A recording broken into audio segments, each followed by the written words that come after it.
by Peter Barnes, senior elections and political analyst, BBC News. Theresa May began 2017 with good ratings and a solid majority, but gambled both on a snap general election that backfired. How did opinion polls reflect this rollercoaster year in British politics? Explore the poll tracker in full, reviewing polls in 2017. It's helpful to divide the year into three sections: the period before Theresa May called the surprise general election, the campaign period itself, and the months since then. The longer first and third parts of the year have been times of only gradual movement. The election campaign saw rapid and very large shifts in the period up to the 18th of April, when Mrs May announced she wanted an early election. The Conservatives saw their poll rating nudge upwards, whilst Labour's gradually slid downwards. The gap between the parties may not have been the primary reason for her decision, but she would surely have held fire if the polls had been closer. In the immediate aftermath of the announcement, the Conservatives went up even further, hitting 50% in one poll, the highest for any party since 2008. But then Labour's ratings started to rise. At first the shift was small, and differences between polling companies made it hard to be certain what was going on. During this phase, Labour's advance seemed to come mostly at the expense of UKIP. As the campaign went on though, and especially after the publication of the manifestos, Labour's position continued to strengthen, whilst the Conservatives fell back. As we now know, most of the final campaign polls were still badly underestimating Labour's strength. But they did pick up the direction of travel, and the shift was bigger than anything we'd seen before. Since the election, most polls have had Labour in the lead.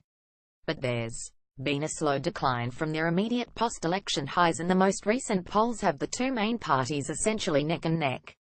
In Scotland and Wales there are fewer polls to go on, but, based on the available evidence, the patterns in both are different from Great Britain as a whole.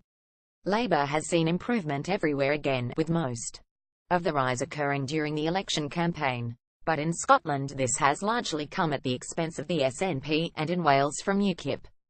This could be evidence of former Labour voters who had switched to those parties returning to the fold.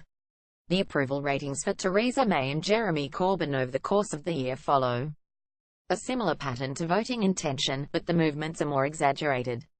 The graph shows the net approval scores in Opinion's polling series. In other words, it's the percentage of people who say they approve of each leader minus the percentage who say they disapprove. Mrs May started the year with a positive score which went up in the months before the election was called. It then wobbled a bit in the first few weeks of the campaign before going into a precipitous decline. Jeremy Corbyn's rating followed the reverse of this pattern. The two lines crossed at about the time of the election, although Theresa May's initial response to the Grenfell Tower fire was almost certainly an important factor in people's assessments in late June and July. The second half of the year has seen the gap narrow again. Mrs May's ratings have improved whilst Mr Corbyn's have drifted. Still, the overall change since the beginning of 2017 is very large. Despite Jeremy Corbyn having higher approval ratings than Theresa May, he does not fare so well when people are asked who they think would make the best Prime Minister. The graph follows a similar shape, but in Opinion's series shown above, the Labour leader has never been in front. Poll company BMG have generally been a little more favourable to Corbyn, but others have almost uniformly had May ahead. The discrepancy between the two graphs is maybe not as strange as it seems. Opposition leaders tend to perform less well on best Prime Minister questions. At the beginning of 2008, for example, David Cameron, leader of the opposition, at the time had better approval ratings than Prime Minister Gordon Brown. But it was Brown who was seen as the most capable PM according to Ipsos Morris polls from the time. There seems to be a better the devil you know factor at play when people are asked to say which leader should be in charge. There's been a wealth of polling on Brexit, something which seems certain to continue into the foreseeable future. Professor John Curtis from Nats and Social Research has produced a series of reports for What UK thinks on people's attitudes towards Brexit and how they've developed over time. Their most recent report contains a lot of interesting data. One finding is that people have become more pessimistic over the course of the year about the likely outcome of Brexit negotiations. They've also become more negative in their assessment of how the government is handling the talks. It should be noted, however, that the latest figures are from October before the December breakthrough in negotiations. It's quite possible that this will lead to an increase in optimism and more positive assessments of the government's performance. Either way, there's not really any clear evidence of any significant shift in voters' basic view either in favour or against Brexit. YouGov have regularly been polling throughout the year on whether Britain was right or wrong to vote to leave the EU. As the graph shows, there has been very little movement. It's true that at the start of the year right was generally a few points ahead, whereas at the end of the year it's been wrong slightly ahead.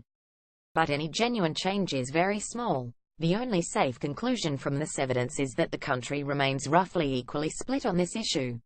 Other pollsters have mostly had similar figures. One poll published just a week ago by BMG, using the actual referendum question from 2016, did suggest a bigger shift. That put Remain on 51% and Leave on 41%, with 7% undecided and 1% preferring not to say. This is just a single poll, though, as BMG point out themselves. And it was mostly conducted when talks in Brussels seemed to be stuck over the issue of the Irish border. It does not overturn a more consistent picture. It's tempting to say, as somebody once put it, that on support for Brexit nothing has changed. Follow Peter Barnes on Twitter.